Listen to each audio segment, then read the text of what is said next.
26ویں آئینی ترمیم پر بھی انہوں نے بات کی تھی کہ یہ میں نہیں مانتا اس کو، اور جوڈیشل کمیشن میں جب وہ بات کرنا چاہ رہے تھے تو اس پہ chief justice of Pakistan justice Yahya Afridi صاحب نے ان کو بات کرنے سے منع کر دیا تھا کہ یہ فورم نہیں ہے، اس پہ آپ بات نہیں کر سکتے۔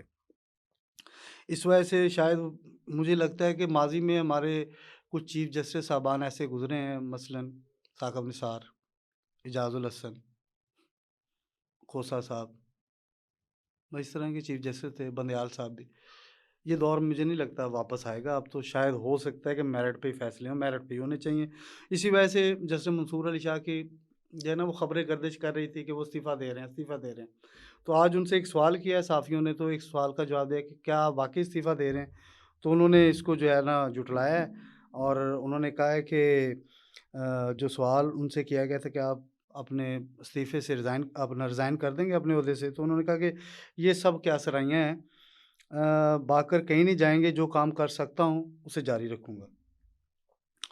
اب یہ ہے کہ دیکھیں وہ انصاف کی فراہمی کے لیے کون سے کام جاری رکھتے ہیں۔ بہرحال کہ ابھی تو وہ خبروں میں ہے، دونوں صورتوں میں وہ نا خبروں میں ضرور ہیں۔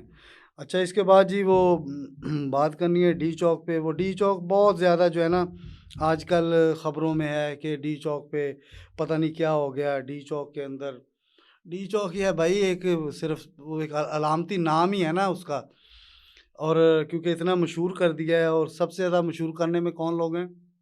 پی ٹی آئی کے لوگ، اور اسی پہ سارے دعوے، اسی پہ بنیاد، اسی پہ مکالمے، اسی پہ جو ہے نا انہوں نے اپنی بلڈنگ کھڑی کی ہے، ایسے ایسے ایسے اس پہ کھڑی۔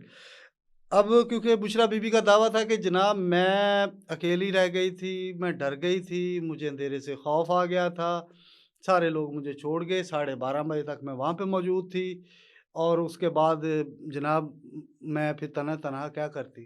ایک جگہ تو انہوں نے یہ بھی کہہ دیا تھا کہ مجھے زبردستی گاڑی میں ڈالا گیا، پتہ نہیں اس بات کی کیا حقیقت ہے۔ بہرحال کہ اے آر وائی انہوں نے اس کا ایک خلاصہ کر دیا ہے، انہوں نے اپنی ایک خبر دی ہے۔ انہوں نے کہا کہ سابق خاتون اول کا رات 12:30 بجے ڈی چوک پر موجودگی کا دعویٰ جھوٹا نکلا۔ زمینی حقائق نے بانی پی ٹی آئی کی اہلیہ کے دعوے کو غلط ثابت کر دیا۔ ان کے رپورٹر یہ خبر فائل کر رہے ہیں کہ رات 8:30 بجے بانی کی اہلیہ اور علی امین کلثوم پلازا سے پیچھے ہٹ کر نادرا آفس پر تھے، اور رات 8:30 بجے کے بعد ڈی چوک پر قیادت غائب اور کارکن ششو پنج کا شکار ہو گئے۔ بانی کی اہلیہ اور علی امین گنڈا پور ایک ہی گاڑی میں ڈی چوک سے نکلے، اور رات 11:30 بجے ڈی چوک پر صرف کارکن تھے، جبکہ دونوں غائب تھے۔ اب اس کے بعد وہ یہ بھی کہتے ہیں کہ رات 11:57 پر بانی P T I Imran Khan کی اہلیہ کی گاڑی تبدیل کرنے کی فوٹیج بھی سامنے آئی ہے۔ 11:30 بجے ڈی چوک خالی کرانے کے لیے جو ایکشن ہوا، 10 منٹ کے بعد علاقہ کلیئر کر دیا گیا، تاہم جو اکیلے چھوڑنے کا دعویٰ بی بی کا نا وہ حقیقت پہ مبنی نہیں نکلا۔ بہرحال کہ دیکھیں نا، اب یہ تو اے آر وائی کے رپورٹر بیان کر رہے ہیں، اب وہ اپنے باتوں میں کتنی سچی ہیں۔ ایک طرف ان کا یہ جھوٹا دعویٰ نکل آتا ہے، ایک طرف جو ہے نا وہ عمران خان کی اہلیہ انہیں عدالت جھوٹا قرار دے دیتی ہے۔ بھئی آپ پکڑیں، حکومت کو پکڑیں، حکومت وقت سے جو ہے نا ان کا گریبان پکڑیں، اپنے دعووں کو غلط نہ کریں۔ آپ شہباز شریف صاحب سے ان کا حساب مانگے پچھلی حکومت کا۔ آپ موجودہ حکومت یہ جو 24 فیبروری کے بعد سے اب تک بنی ہے، فیبروری کے بعد سے اب تک، اس کا حساب مانگے۔ آپ ان سے ان کی کارکردگی پہ بات کیوں نہیں کرتے؟ مجھے یہ بات کرتے ہوئے خون کے آنسو روتا ہوں۔ آپ مہنگائی پہ بات کریں، بے روزگاری پہ بات کریں، ملکی معیشت پہ بات کریں۔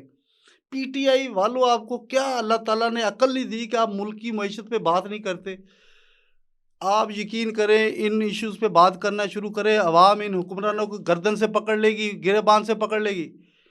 آپ جا کے اپنے دعوے کرتے ہیں، عمران خان کو رہائی کی باتیں، باہر لے آنے کی باتیں کرتے ہیں۔ یہ باتیں شروع کریں نا، مہنگائی کی باتیں کریں، پیٹرولیم قیمتوں پہ باتیں کریں، آپ ملک کس طرف جا رہا ہے اس کی باتیں کریں۔ ان سے پوچھیں کہ آپ نے کیا کیا آج تک۔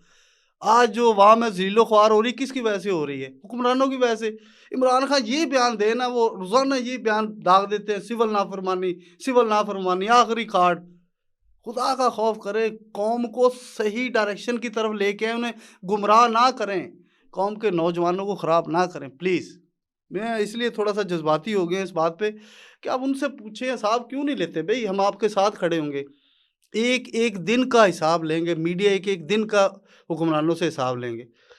ریاست کے اداروں سے لڑائی لڑنے کی بجائے جو سینٹ، قومی اسمبلی، صوبائی اسمبلیوں میں لوگ بیٹھے ان سے حساب لیں، پوری قوم آپ کے ساتھ ہوگی، ایون ان کی جماعت کے اپنے لوگ بھی آپ کے ساتھ ہو جائیں گے۔ بہرحال کہ باشعور عوام کو گمراہ کرنے کی بجائے انہیں ڈائریکشن پہ لانے کی کوشش کریں، اسی سے پاکستان کی ترقی جڑی ہے۔ ندیم بسرا کو دیجیے اجازت، اللہ حافظ۔